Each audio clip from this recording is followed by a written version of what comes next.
Seguimos en Round. La promesa era hablar de el vínculo justamente entre salud mental e inteligencia artificial. ¿Podemos hacer una suerte de terapia artificial y sanar usando una aplicación? Bueno, esta cuestión se puso especialmente en agenda a partir de que la periodista Connie Ansaldi presentara una app para brindar asistencia psicológica con inteligencia artificial y sobre todo a partir de que la municipalidad de Trenquelauquen, en la provincia de Buenos Aires, contratara este producto y lo ofreciera a sus vecinos, ¿no? Convirtiéndolo en una suerte de política pública de salud casi. Este proyecto, bueno, fue justamente muy polémico, muy cuestionado, despertó muchas alarmas, inmediatamente muy cuestionado por los colegios de psicólogos, pero más allá de lo que fue este caso y más allá de lo que fue esta aplicación propuesta por la empresaria Connie Ansaldi, esta fantasía de vincularnos con una máquina está presente desde los inicios de la inteligencia artificial. Y esta pregunta, ¿no? ¿Hasta qué punto podemos relacionarnos con la tecnología como hacemos con una persona, ¿no? Y en tal caso, si los algoritmos son tan sofisticados, ¿pueden ayudarnos a sentirnos mejor de algún punto? Bueno, para hablar de este temazo ya estamos en contacto con María Elisa Benetti, que es psicóloga y también comunica y escribió un artículo muy interesante sobre este tema que fue publicado en la revista La Mala. Lo pueden buscar, un gran artículo ahí en La Mala. ¿Cómo estás, María Elisa? Bienvenida a Round. Hola, buenas tardes. ¿Cómo están ustedes? Gracias por la invitación. No, gracias a vos por atendernos. Siendo psicóloga, esto es... Bueno, perdón por el mal chiste. María Elisa, bienvenida. Estamos en Argentina, es uno de los países, si no el país con más psicólogos por habitante que hay en el mundo. Y esta pregunta, ¿no?, que nos plantea la tecnología, ¿podemos prescindir del psicólogo? ¿Podemos decirle adiós al psicólogo o psicóloga si tenemos estas nuevas tecnologías? Como para empezar a ir al hueso, empezar a charlar del tema. Bueno, en primer lugar, contarles que vengo a improvisar, ¿no? Así arrancamos. Es algo que las máquinas no pueden hacer, ¿no? No nos podemos relacionar con máquinas como si fuesen humanos, porque simplemente no lo son.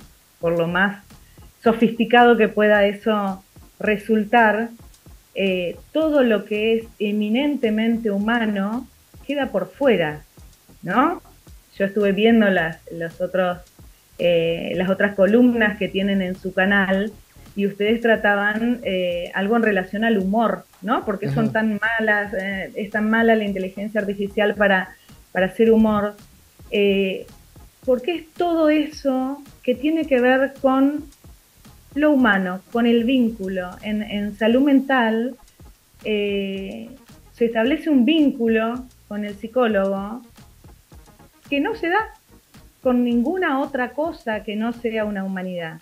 Y que lo que cura es, además de la capacitación y del saber y de la escucha que uno pueda tener y que ha aprendido, es el mismo vínculo, ¿no? Por eso sucede que hay ciertas consultantes o ciertos pacientes, como le llamamos nosotros, que enganchan con un psicólogo o con una psicóloga y con aquel que era supuestamente el mejor o la mejor no engancharon tanto, porque ahí hay algo que tiene que ver con el encuentro entre dos humanidades, ¿no? Y que es imposible que se dé con una máquina, porque la máquina, la inteligencia artificial, funciona por cuestiones preestablecidas que le cargamos, ¿no? Son una infinidad de datos,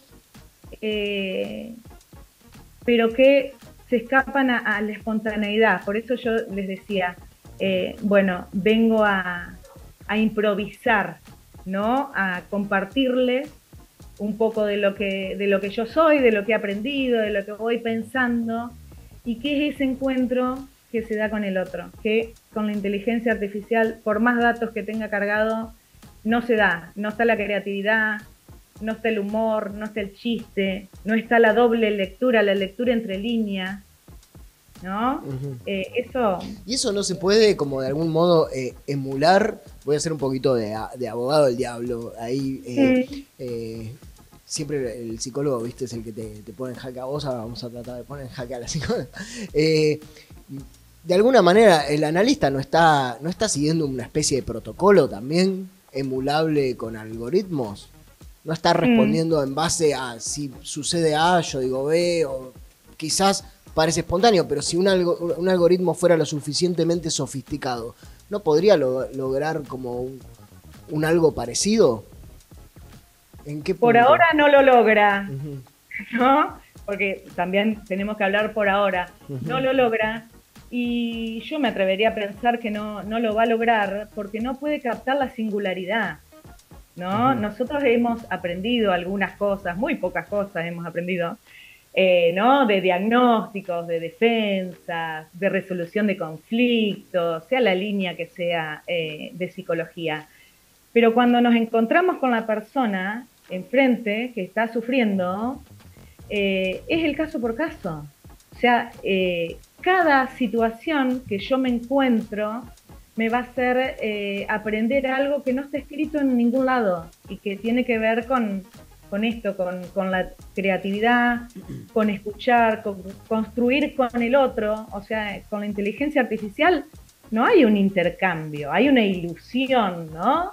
De que me contesta a lo que yo estoy necesitando, pensando, que es utiliza la identificación, ¿no? Hay inteligencia artificial muy rudimentaria, la deben conocer, que es un jueguito, una aplicación, que yo pienso en un personaje, no sé, Gustavo Cerati, sí, y me va preguntando, ¿es hombre? ¿Es músico? ¿Es artista? ¿No? Y va desechando. Bueno, es lo mismo con muchos más datos, ¿no?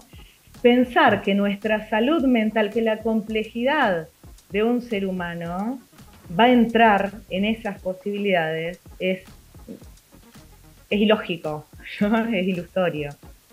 ¿Y crees que María Elisa, crees que hay algún aspecto positivo en el uso de la inteligencia artificial dentro, ¿no?, del marco de la salud mental, que por ejemplo para una primera instancia, un acercamiento o un primer diagnóstico podría utilizarse y servir para eso o no, tampoco no? No, para nada. No. El diagnóstico es un proceso, Bien. ¿no? Que es un proceso muy complejo, ¿no? Sí se pueden hacer acercamientos, que es la primera escucha que es solo humana, ¿no? Porque intervienen tantas variables, lo que nosotros podemos registrar, pero, a ver, hay algo en Italia, se llama accoglienza, que es el primer encuentro, el primer contacto de la persona con el servicio de salud mental.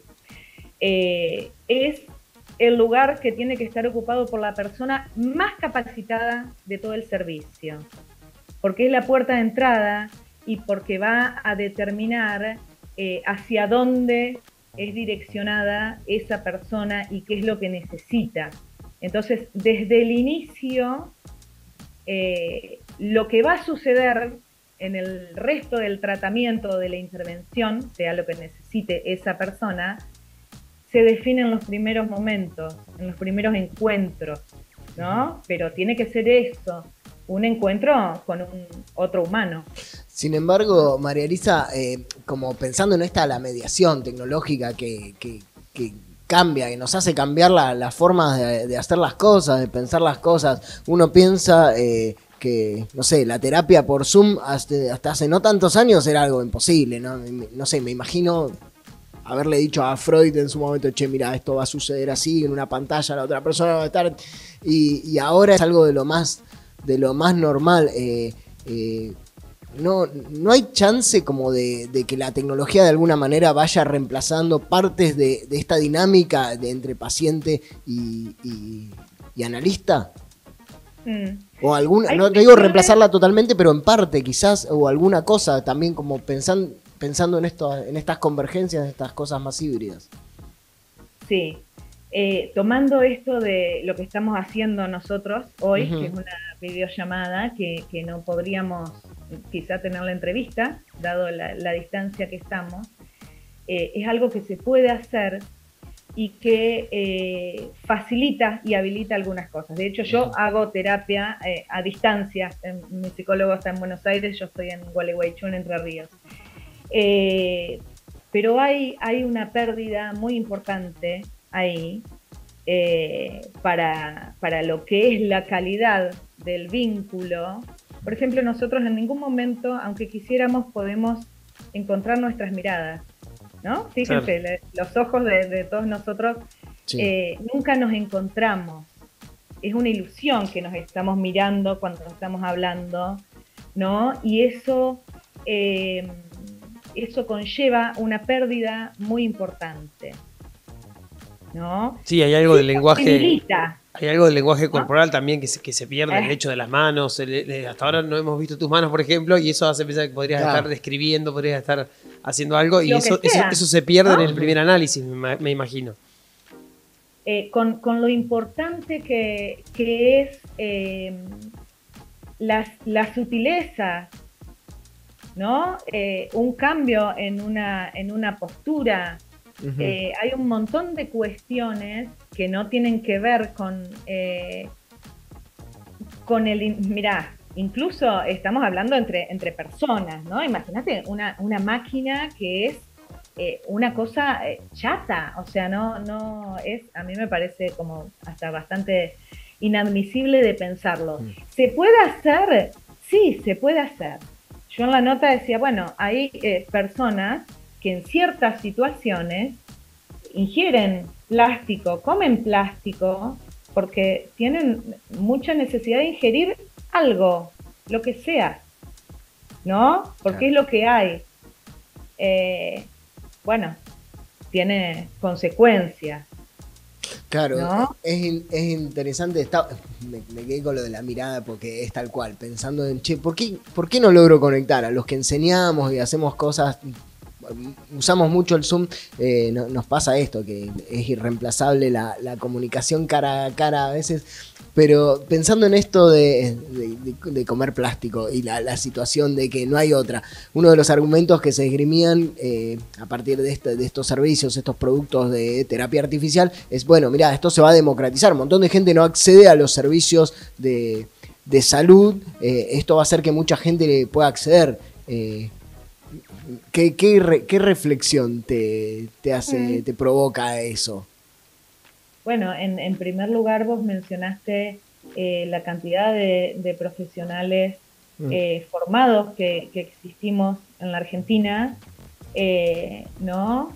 Y bueno, es una realidad, mucho más con las políticas que se vienen implementando últimamente, que el objetivo no es mejorar el bienestar, sino gastar menos, ¿no? Esto de la salud como un gasto, ¿no? Y eso se junta con cuestiones de época, donde pensar que voy a tener a disposición alguien, algo que me escucha, ¿no? Sí. Que ni siquiera es alguien y ni siquiera me escucha, ¿no? Pero que está ahí las 24 horas del día, todo el tiempo, y supuestamente sin límite, porque en principio era gratuito, pero después de las 10 consultas, de un número de consultas según el plan que tengas, eso te empieza a cobrar, sí. ¿No?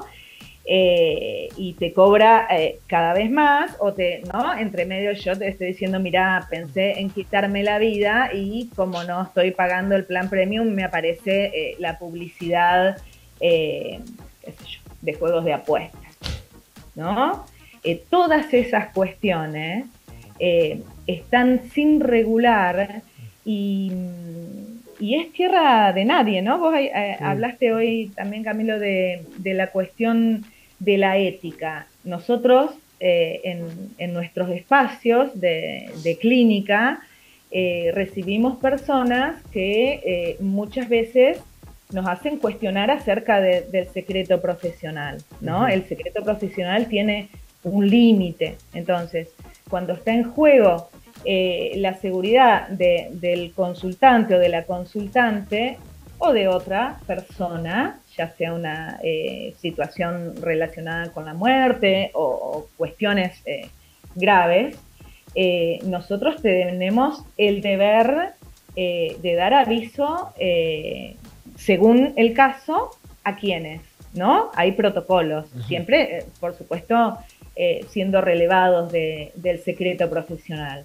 Eso en una aplicación, de hecho, en algún momento desde el colegio nosotros hicimos la prueba de decirle a la aplicación que teníamos, un plan suicida o un plan de raptar a una persona, ¿no? Como estas cuestiones.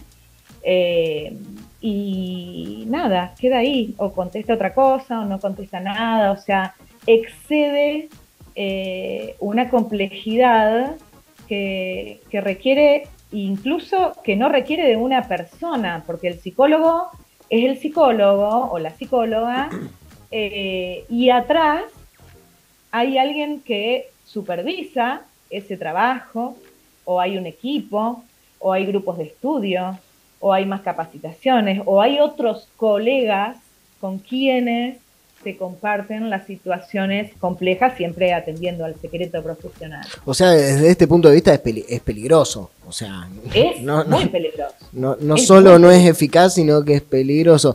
Pensaba en esta cuestión, por ejemplo, vos te lastimás y te dicen no te toques la herida, no te dejá tranquilo a tu cuerpo, que esto de vos vas al psicólogo 1 hora por semana, o 2 veces por semana a veces, pero como mucho. En cambio esto es algo que tenés todo el tiempo como una extensión del cuerpo, esta de estar conversando todo el tiempo con un chatbot, abriendo tus emociones, poniendo en juego todo eso, no es también contraproducente. Digo, ¿cuánto es mucho para hablar de tu estado de ánimo por semana? Digo, ¿qué dicen ustedes como profesionales de eso? Genera dependencia, ¿no? Genera dependencia porque es esta ilusión de que siempre está ahí, y la espera se ve obturada, entonces no hay posibilidad tampoco de elaborar nada entre medio. Claro, una parte del trabajo lo tenés que hacer vos, ¿viste? No, además hay algo también de la confidencialidad, ¿no? Esto que hablaba recién María Elisa antes, hay algo de que los datos también pasan a ser realmente datos que son almacenados en algún lado. Por supuesto. Claro, bueno, es la contraparte de lo que decía Elisa, es esto, che, yo te digo que me estoy por suicidar y no haces nada, la otra es cualquier cosa que te diga queda grabada ahí. En algún lado. O sea, ¿quién me garantiza que esos datos no circulen? Y es utilizado para nuevamente, ¿no? Como retroalimentar. Claro. Ahora, pensaba... Como esta charla incluso puede funcionar así, ¿no? Claro. No, de una. Material para avivar a... Claro, pero ojalá que funcione. Digo, uno así como busca provocar, despertar curiosidad, sabemos que los algoritmos saben dónde pincharte para, de alguna manera, condicionar tu comportamiento de una forma o de otra. Así funcionan las redes, ese es el negocio de las redes. Entonces, María Elisa, ¿quién garantiza que no? Digo, eso. Tal cual. En base a eso te consulto. No sé si ha tenido la oportunidad de utilizar la inteligencia artificial en alguna de sus formatos recientes o plataformas. Y si es así, si cree que hay, porque hasta acá está clarísimo que no van unidos salud mental e inteligencia artificial, por lo menos para usted. Pero si hay alguna característica que puede ser útil para salud mental en algún momento, y cuál cree que podría llegar a ser esa función que tiene la inteligencia artificial dentro de salud mental, si es posible que en un futuro haya alguna unión.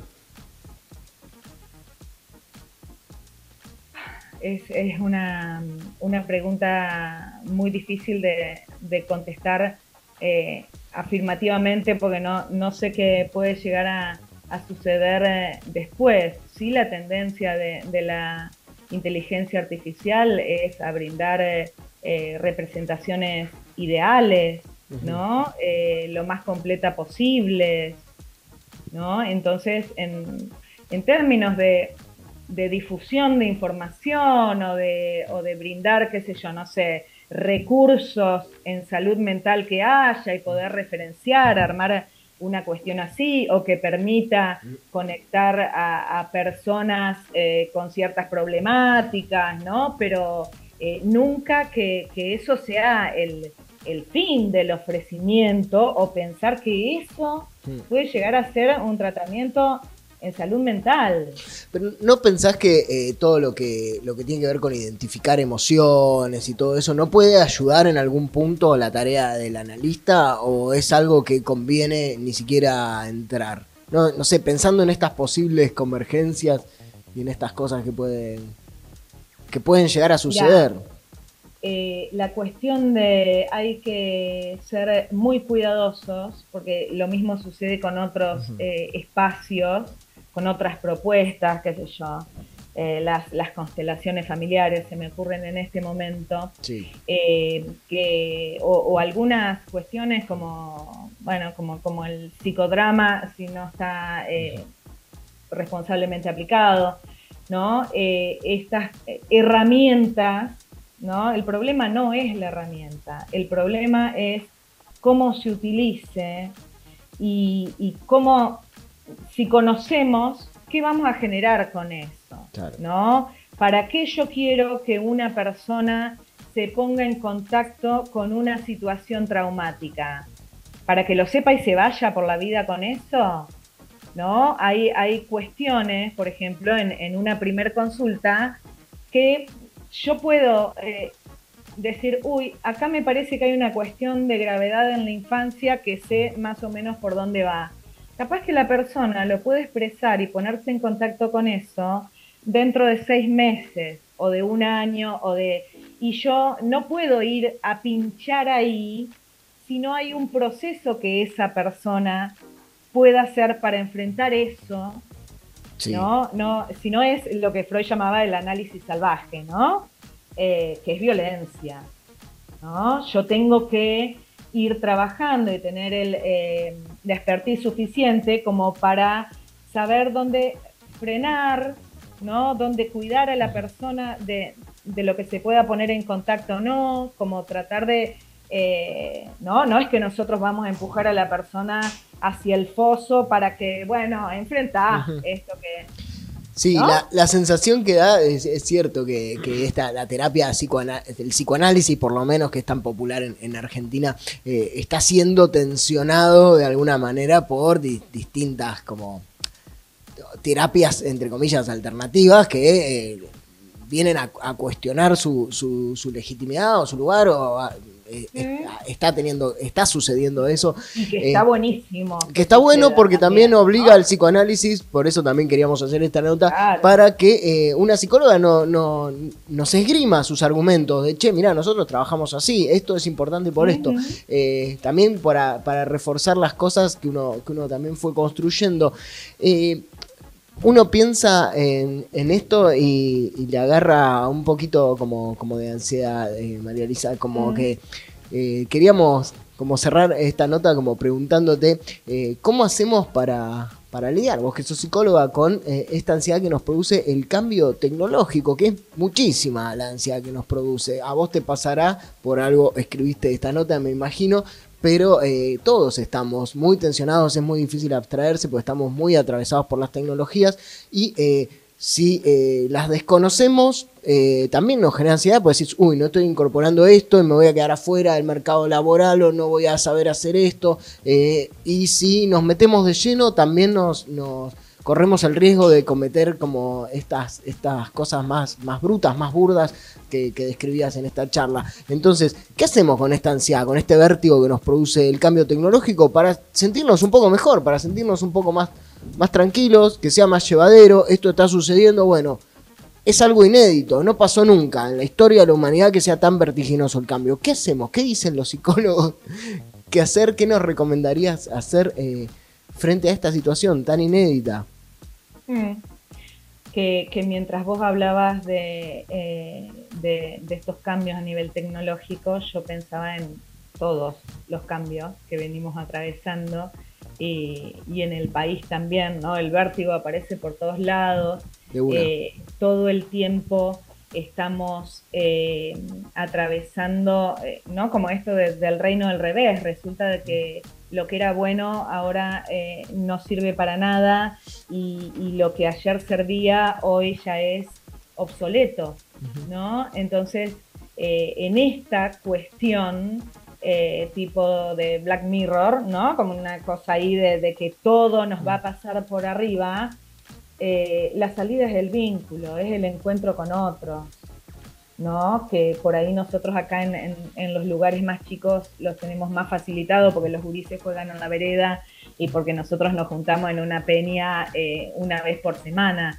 Pero yo creo que la salida es esa, es hablar con otras personas frente a frente, no renunciar, no claudicar al encuentro con otras personas, al contacto, a la química, no conformarnos con otras cosas así más rápidas e instantáneas y supuestamente completas, ¿no? Porque no somos eso, necesitamos otra cosa.